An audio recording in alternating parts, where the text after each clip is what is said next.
Hi everyone, my name is Stuart Elliott. I am the CEO and the owner of Elliott Scott HR, and welcome to our third and final instalment of the Changing World of Work. With me again today is Uma Cresswell. Uma, welcome. Thank you. Good to be back again for part 3, Stuart. I know, it's the last time we're going to be doing this. Sounds good. Well, sorry, for this series, I should add. For this series, yes. yes.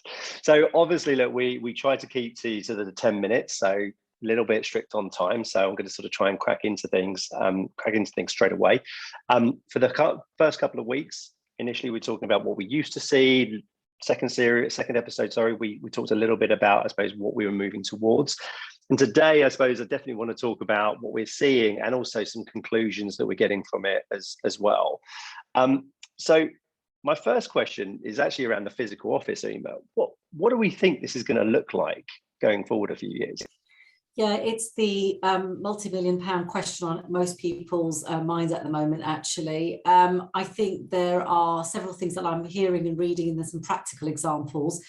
So lots of companies that we've been speaking to and I've been speaking to have given up lots of floor space, as in leases being given up. So I think that the future of the office for whichever organisation that is sort of running more of the corporate side of the business as opposed to retail and shop floors, shrinking office space, reimagining and configuring desks, bringing down walls, meeting rooms, really making it a much more interesting and attractive place to come to, because it is about getting people out of their office and desk environment and saying, what is going to be different when I come in? So more spaces for creativity, collaboration, feature walls, if you like, plants, greenery, music, even sort of more of the sensory experience and vibe that you would feel. So that it feels like you're going into more maybe of a cafe stroke high-end sort of meeting room as opposed to the desk that I always had. And I think the fixed desk, unless you're in a sort of a very specific function, like perhaps traders that have those 4 screens and banks and things like that, I think hot desking and even movable and portable furniture is what I'm hearing and thinking about. So literally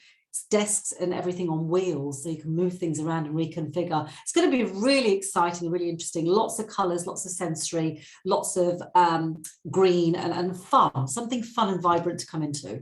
That's fair. So are we trying to blackmail people to come in a little bit? We're sort of trying to entice them in? I think we are a little bit, and there's no shame in that, because I think, as we alluded to in the previous 2 episodes, a lot of people have got quite fixed and it's become habit to stay at home and turn on your PC and desktop. And, you know, something as silly as even, I'm just going to say, Stu did my hair and makeup. I forgot what it looks like and what process that is. I've got to remember.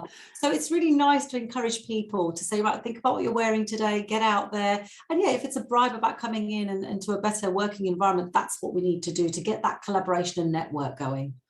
Yeah, completely agree. So my next question is a little bit about sort of, I suppose, how do we embrace sort of hybrid working fully? Like, how do employers and employees actually sort of embrace it and get the most out of it, do you think? I think it's a work in progress, and we really do need to think about the 2-way consultation, discussion, asking what works. There's obviously still vulnerability around maybe some personal health challenges, but a lot of it is also what's going on in people's minds. So I think the first and most important point is to talk to each other. What works for you, what works for me, come to some sort of compromise and really discuss and agree from a consultative perspective with your employees what their comfort level is. That's going to be the first step to getting them into the office environment.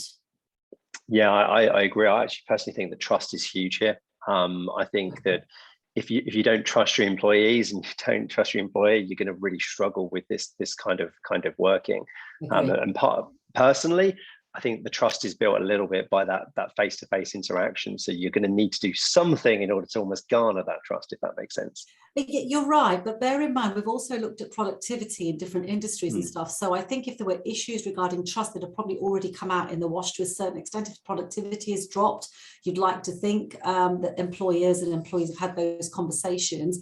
So I think you're right, trust is really, really key. And things like recruitment, learning and development, onboarding, induction, performance management, all of those processes and aspects of an employee life cycle, we're going to have to get really creative around how we monitor, manage and execute on those. So I do think this world, the new world we're moving into, that we're emerging into, does provide us an opportunity to rip up the old rule book and reimagine and reset how organizations will work moving forward, taking the best of what was, but actually extrapolating that. The other thing that I think is worth considering with our recruitment hat on is I think recruitment becomes location agnostic. We no longer are corporates and organizations going to be fixated to having people that just can travel into London or big cities or wherever you're located. If you are truly going to embrace hybrid working, then your recruitment could be, for certain roles, certainly location agnostic. There's nothing stopping London-centric organizations hiring admin or back office or middle office staff that could be sitting anywhere now, because if you don't need them to travel into the office regularly, they could be sitting somewhere remotely, and that will open up the demographics of recruitment quite substantially. So I think that presents a really interesting opportunity for employers. It does, but does that mean we're just not going to offshore everything? Does that not mean we're just going to stick a load of stuff in a cheap location because it's easier and cheaper? I think there may be an element of that, but actually more broadly, I think it's about tapping into a pool of talent that is not location specific anymore. There are many talented individuals up and down the country who just cannot afford to live and work in a big city, not just London, it could be Birmingham, Manchester, but they're very talented. I mean, I've got an outsourced EA admin function I use. They don't sit in London. I don't have to be reliant on London. We meet via Zoom, and occasionally when they're traveling into London, we get together. But this is talent I would never have traditionally found. It's just getting your mindset around, actually, does it have to be somebody that have to physically meet and interview in London? And what the last 18 months have taught me is actually there's lots of talented people up and down the country, providing you still consider the touch point, physical touch points. You may be meeting those people at least once a quarter because they're not London centric or city centric. So it's making sure they're not so remote that they just feel like an outsourced function. That's going to be the key. Yeah, and so that brings me on a little bit, because I think outsourcing is one of the sort of negative impacts of this. But when I talk to people, especially the employees, they're all very positive about hybrid working. But what are the downsides? What are the negative impacts of this for people? So one of the things is around the impact on things like gender pay gap. If organisations, and certainly people like Google have been out there in the press, as have others, around perhaps looking at reduction of salaries if you're completely remote based. Yep. If we think about the demographic, and generally it's women with caring and dependent responsibilities or disabled individuals that are going to opt for more remote and hybrid working because it suits them better. If they then get whacked with a pay cut as well, this gender pay gap situation just intensifies. They're already, demographically and statistically, certainly in financial services, disadvantaged. If we start to think about reducing pay, that gap is going to get wider. So that's not a positive. I think we really need to be careful about what that looks like in practice if employers are even thinking about considering pay cuts, because that population will be significantly disadvantaged. And it does open up discrimination claims potentially as well. So, we're really thinking about that. The other thing is just the inclusion and belonging. How can you make sure your employees feel included and belong to your culture, your vibe, your tribe, your corporate values, if many of these individuals are working remotely? So it's becoming really important that you include them in very different ways around inclusivity. And I've listened to firms that have done sort of weekly quiz nights together, or actually just saying, actually, we're going to put a sum of money towards you guys getting together socially where you live locally. If not, you're going to all come into the office. So it's about thinking creatively how you ensure that inclusivity and belonging still continues, because you are going to have this two-tier workforce. And what you don't want is people in the office with FaceTime getting more of that sort of recognition and reward, as opposed to people that are sitting remotely. If I can give you 20 seconds for a concluding comment, if you were to advise anybody or give them one piece of advice on this, what would you give them? I'd say regular dialogue, consult heavily as much as you can around what works. Build in regular checkpoints and sort of stock taking around, is it working, isn't it working?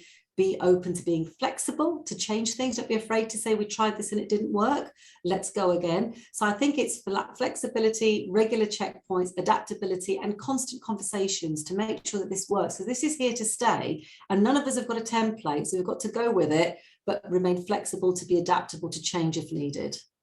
Yeah, that sounds spot on, if I'm honest. I have to say the words I'd use for this are trust and balance.